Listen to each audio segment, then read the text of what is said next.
Hello, my name is Eran Kaplan, and I'm the Goldman Chair in Israel Studies at San Francisco State University. And it is my great pleasure today to speak to you about the movie Kissufim, which will be shown as part of the festival.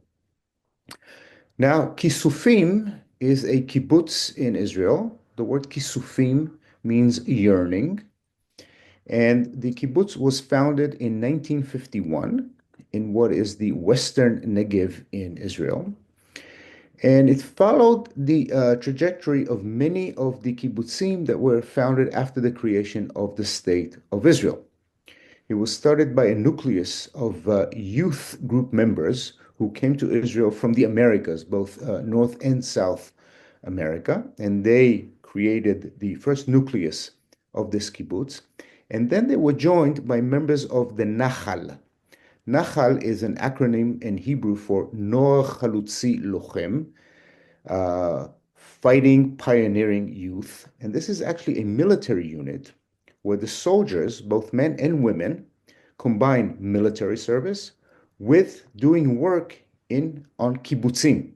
So they spend about half their military service being regular soldiers and half the time that they serve doing work, agriculture, kitchen work, whatever type of work is needed on the kibbutz. So the early nucleus was aided by members of the Nachal, of this military unit, and for years, those military units continued to support the kibbutz. Now, I told you that Kissufim is located on the western Negev. Now I will show you a map of specifically where Kissufim lies, and this map, I think, will reveal quite a bit about both the kibbutz and one of the major topics that we will be exploring tonight. So here is a map of Kissufim and of the kibbutz, and Kissufim is located right here. I hope you can see it. This is the Gaza Strip.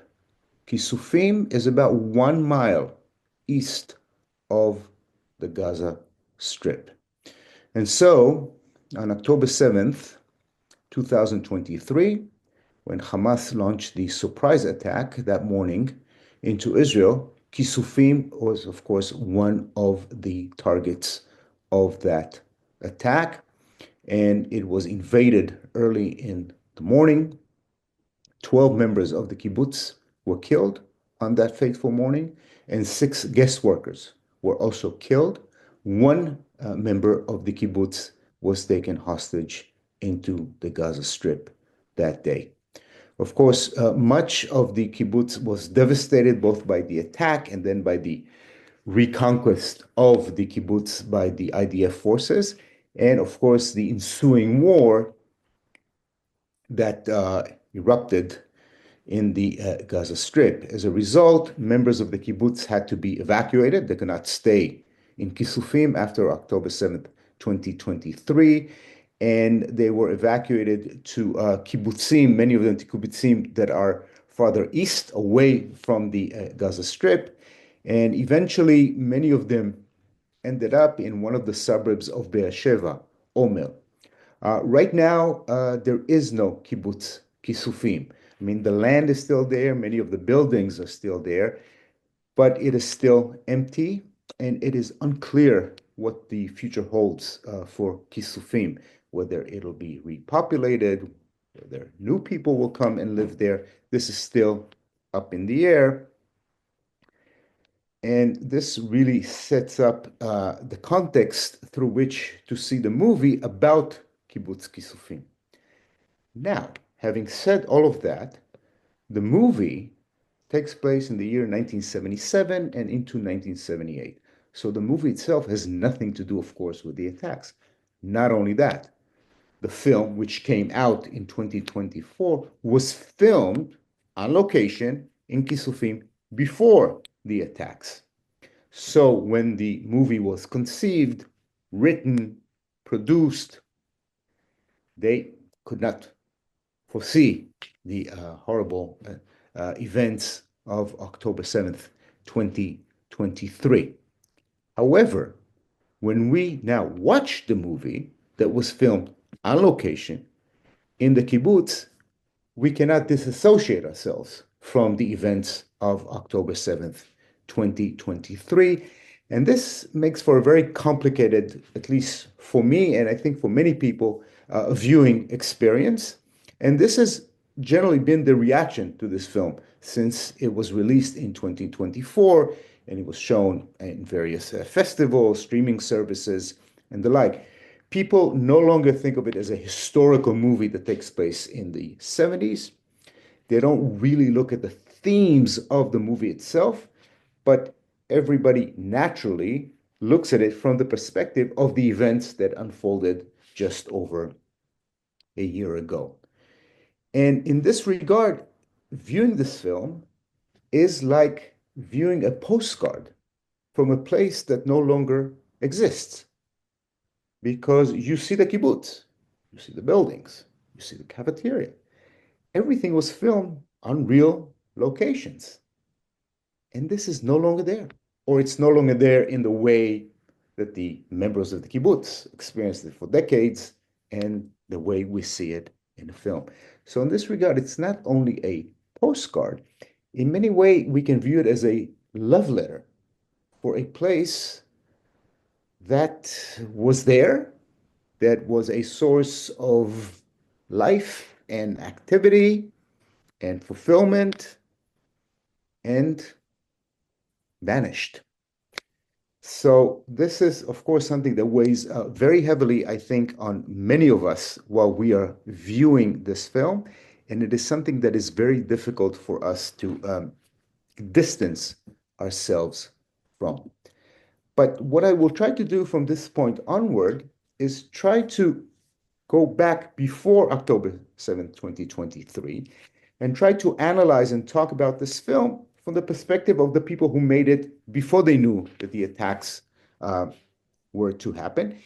And even taking all this into mind, there are some themes and elements in the film that are also related to what happened on October 7th, 2023. So we cannot completely distance ourselves from those events.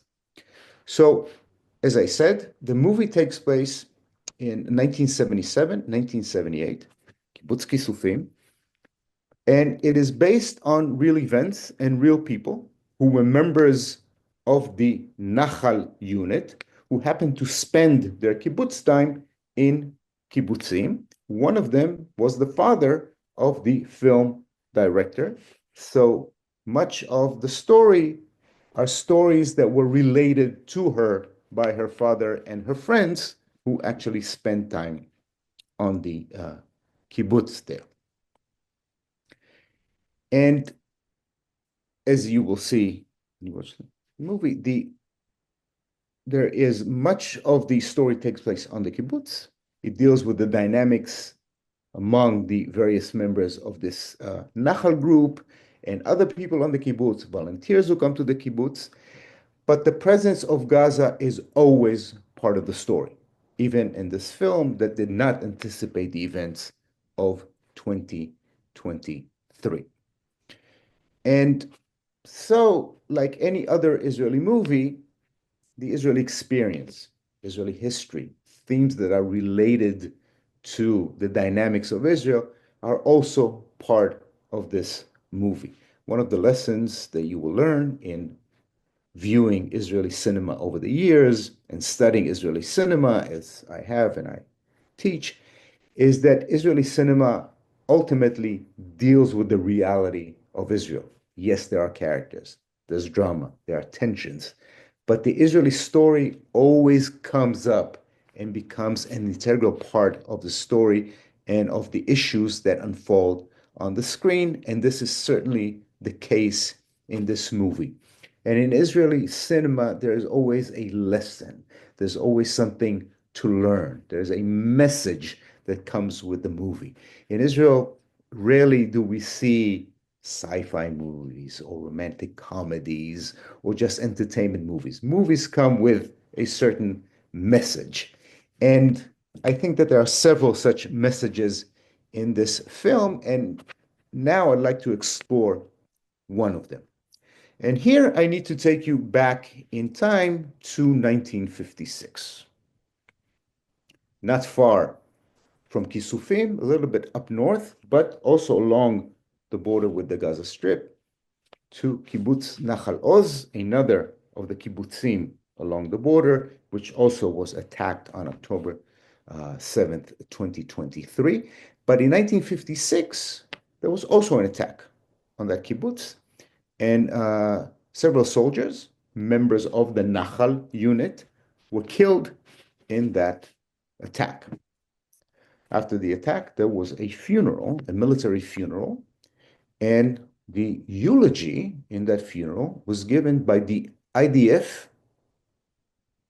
chief of staff at the time, no, I'm sorry, the defense minister at the time, Moshe Dayan. He came and gave the eulogy.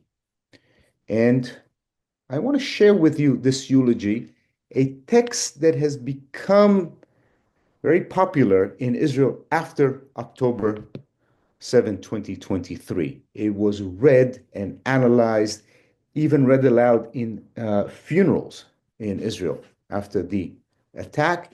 And I think you will understand why as soon as we engage this text, which I think is very relevant to the movie Kissufim as well. So I'm going to share my screen again with you. And this time I will bring up this document. And here's Moshe Dayan's eulogy for Ro'i Rothberg. It's from April 29th, 1956. And this is what the Moshe Dayan, the legendary general, said in this eulogy. Yesterday morning, Ro'i was murdered. Dazzled by the calm of the morning, he did not see those waiting in ambush for him at the edge of the furrow. Let us not cast accusations at the murderers today. Why should we blame them for their burning hatred for us? For 8 years, they have been dwelling in Gaza's refugee camps, as before their eyes we have transformed the land and the villages in which they and their forefathers had dwelled into our own property.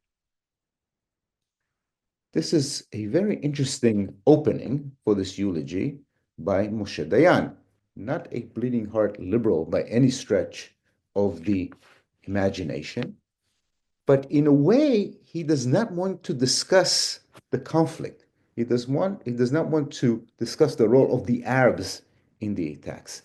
Instead, he wants the Israelis, he wants the public to look inward and examine themselves. But I can tell you that this opening paragraph has been the main issue that was discussed in Israel over the past year, and many, many people went back to this text. But then he goes on to say, we should not seek Ro'i's blood from the Arabs in Gaza, but from ourselves. This is the turn inwards. How have we shut our eyes and not faced up forthrightly to our fate, not faced up to our generation's mission in all its cruelty?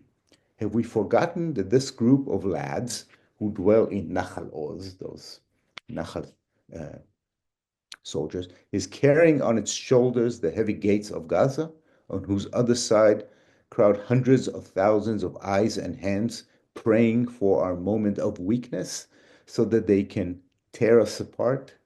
Have we forgotten that? We are the generation of settlement.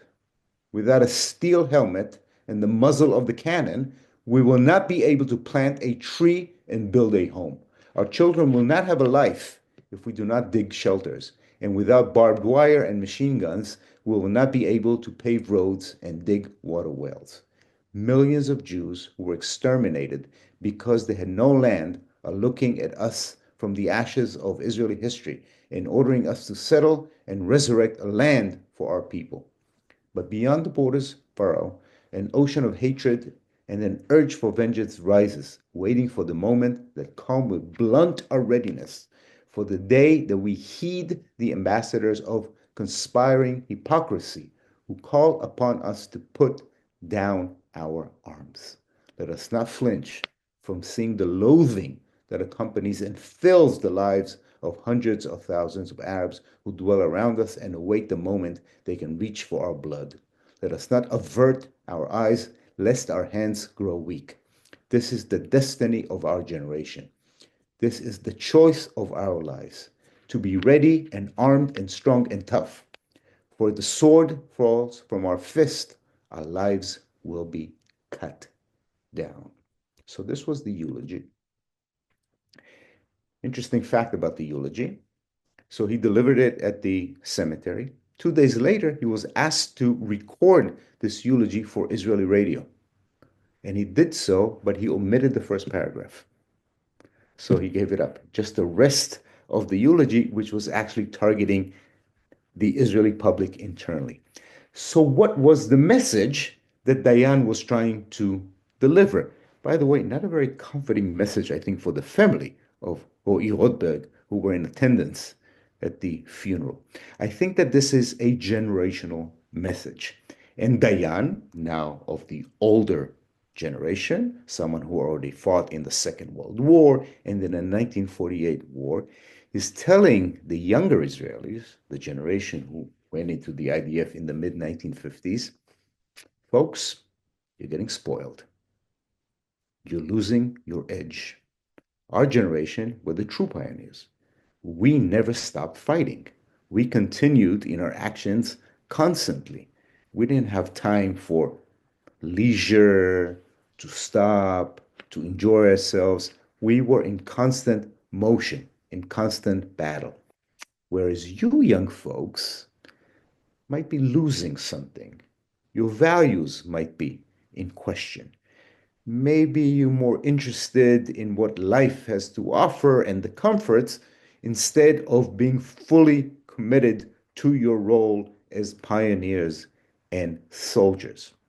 And the message is because the Gazans will always be motivated to kill us, as he was saying in this eulogy, we should be on alert at all times.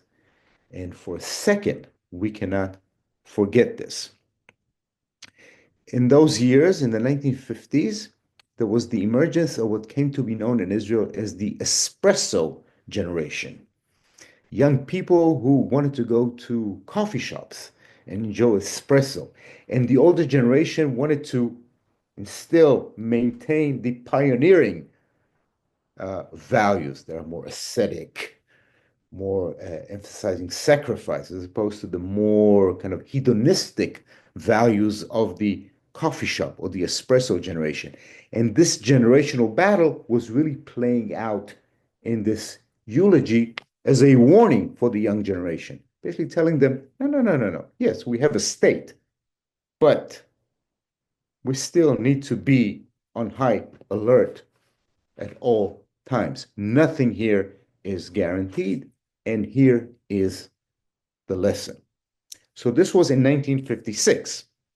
Now, the movie takes place in the late 1970s, but Gaza is still there, not across the border, because at that point there was no border between Israel and Gaza. This was after 1967. This is after Israel took control of the Gaza Strip and other territories in that war. And in those years, there was no fence between Gaza and Israel. You could just travel in and out. There were soldiers, there was security, but travel, you could just move in both ways. And in fact, on a daily basis, hundreds of thousands of Palestinians travel from both the West Bank and Gaza into Israel as laborers. So much of the Israeli workforce in those years was based on Palestinian labor that came from the West Bank and the Gaza Strip. And Israelis went regularly into those territories for business, for shopping, for other activities. And as you will see in the movie, in the case of Gaza, they just went to the beach in Gaza, as odd as it may sound to us. But the danger was always there. And while there was relative calm, from time to time there were incidents and there were attacks. And I think that one of the themes, as you will see, that the movie plays on is this tension. On the one hand, these are young people, late teens, early 20s, from a kibbutz. They have hormones, they have desires, they want to explore opportunities. But on the other hand, they're also part of a military unit. And there is danger and there are risks.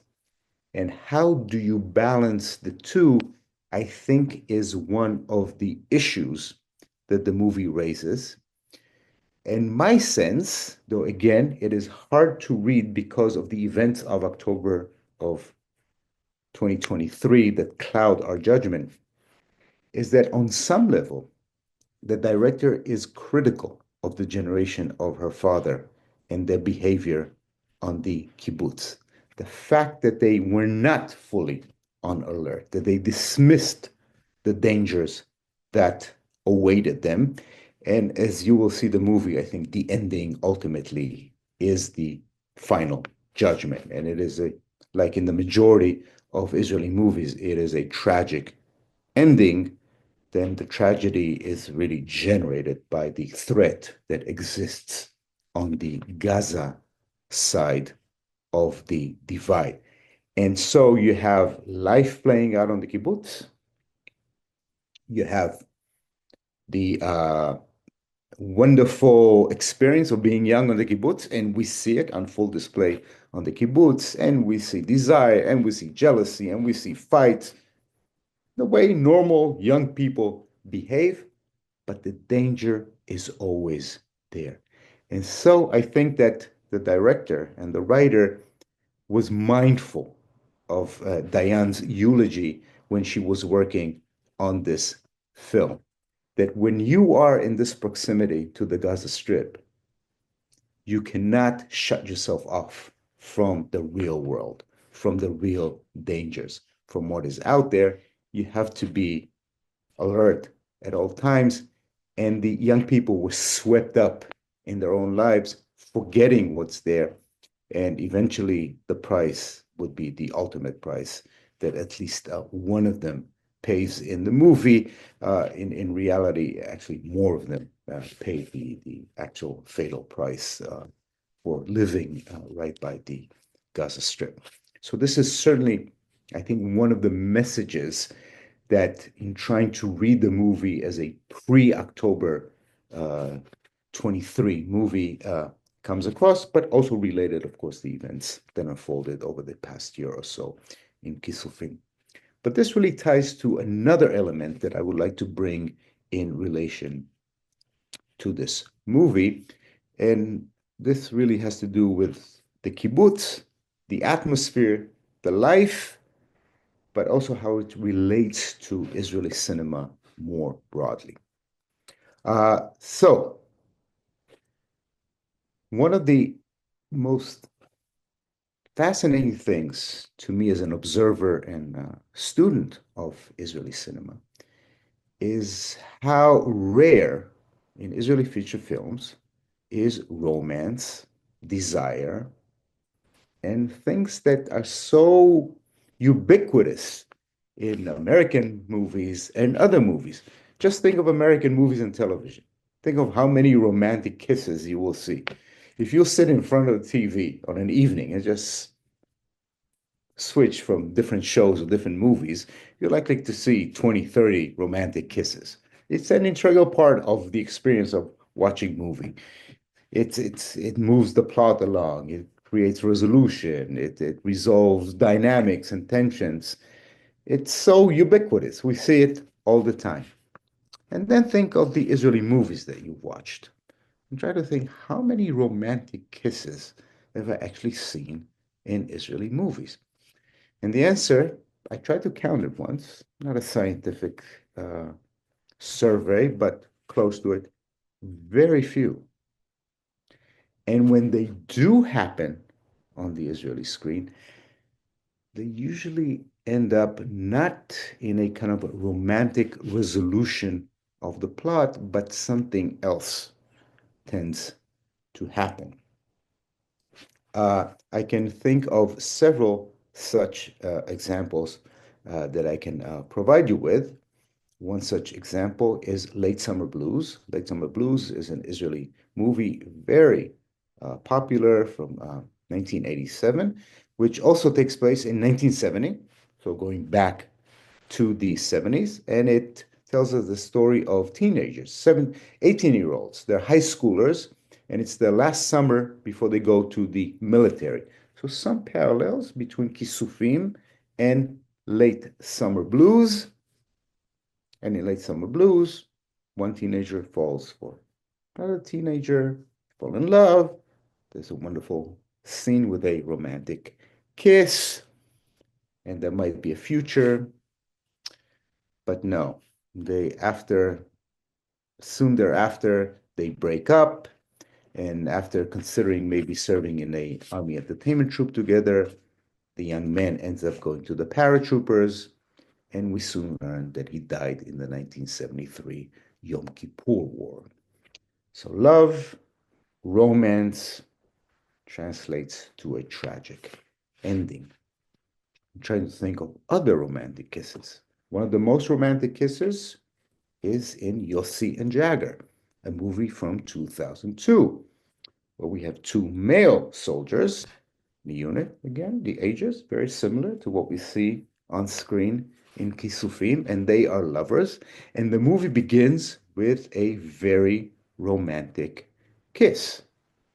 There's drama, there's tensions, there are issues. The movie almost ends when they go on an ambush stakeout on the Israeli-Lebanese border, and in it there is an attack, and one of the two young men dies. Again, the romantic kiss is a harbinger of terrible things that might unfold later on in the movie. As you will see in the movie Kissufim, something similar happens here as well.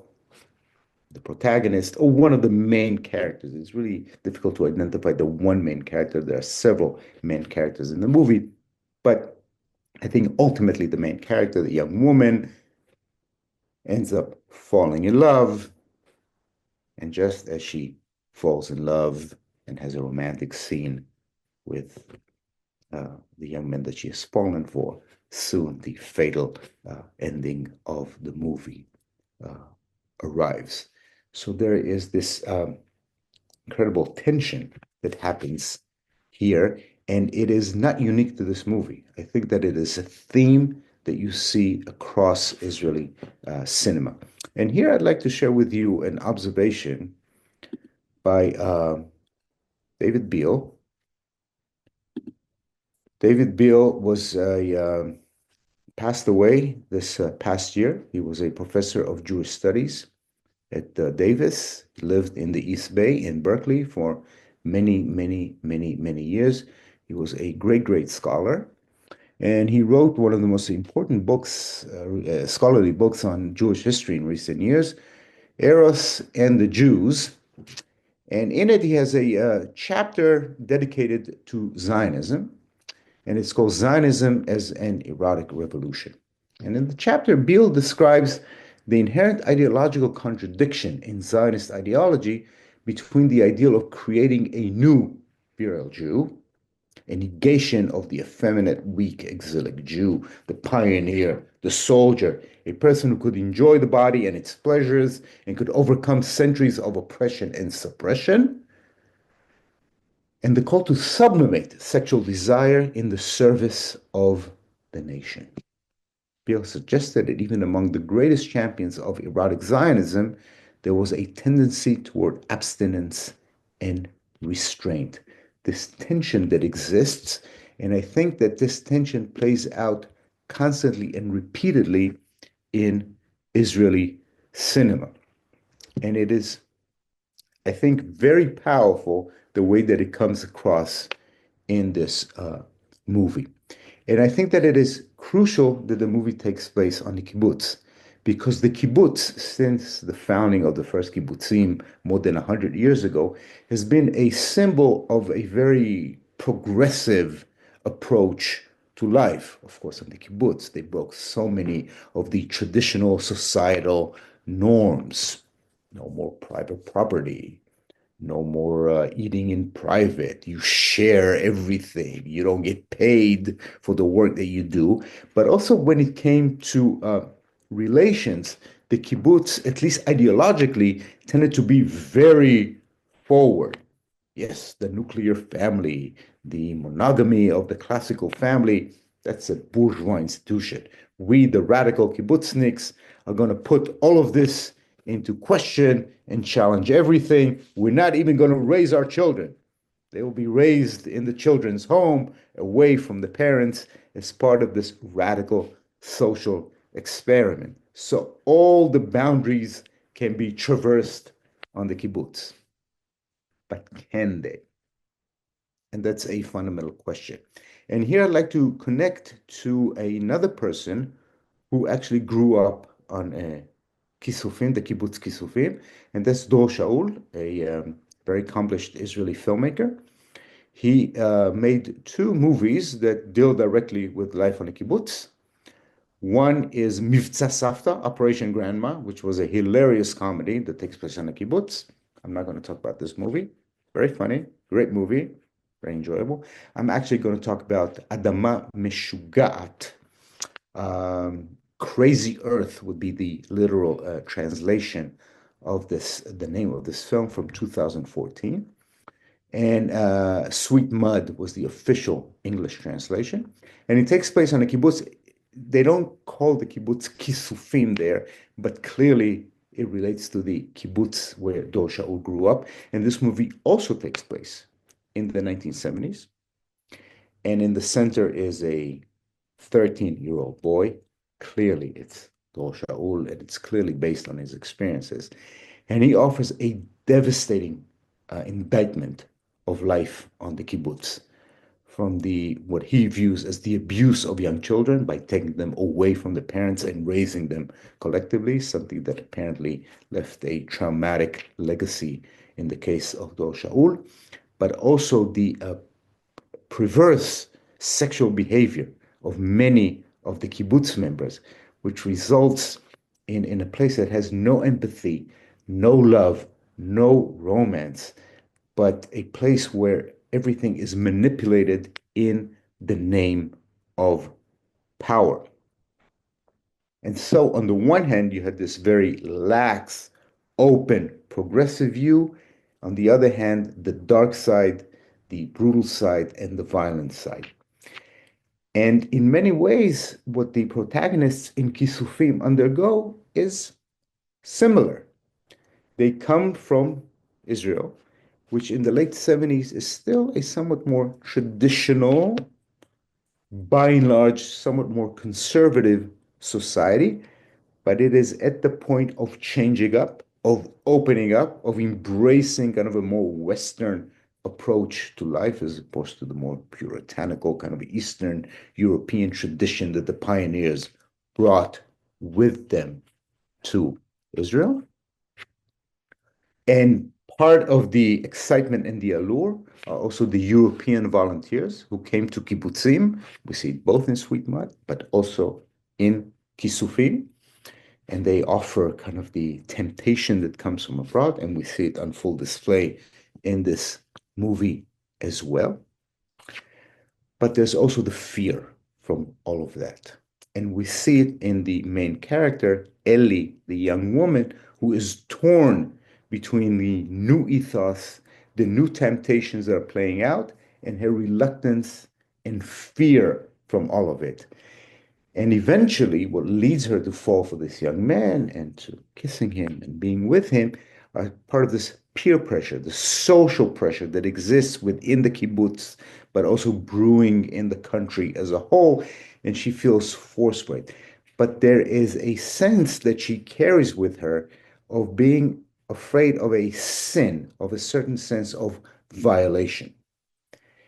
And as she goes through with hooking up with this young man, there is this lingering sense that something ominous might happen because she feels that she has done something sinful.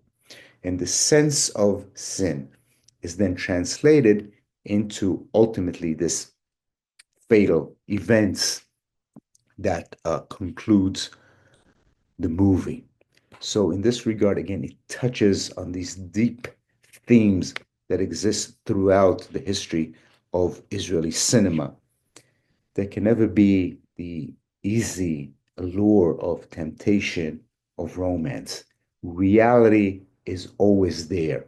Fear is always there. Tension is always there. And again, maybe we should just go back to Dayan and read his words. You can never succumb to those temptations, regardless of the way Dayan lived his life. We can bracket this off. You should always adhere to this pioneering spirit, this ascetic, puritanical spirit, in order to live up to your destiny as a pioneer and as a soldier. And there is a sense that if you deviate from it, if you give in to other things, there will be a great price to pay at the end. And this sense and this fear hovers around the movie and in a way shapes the entire narrative and leads to the fateful ending indeed.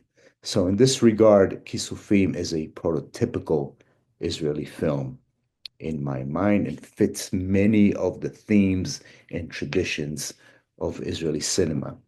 Though again, and I have to emphasize, watching this film after October 7th, 2023, changes our entire perspective. And it is almost impossible not to see it in light of those events and just think of it as a traditional, regular Israeli movie. So, in this presentation, I tried to ground it within the history of Israeli cinema. But again, we're all human. We all know what happened. We cannot overcome it. So this, I'm sure, will flow through you when you are watching this movie, and it'll be hard not to think it in light of the events that happened in Kissufim uh, just over a year ago. Thank you very much, and enjoy Kissufim.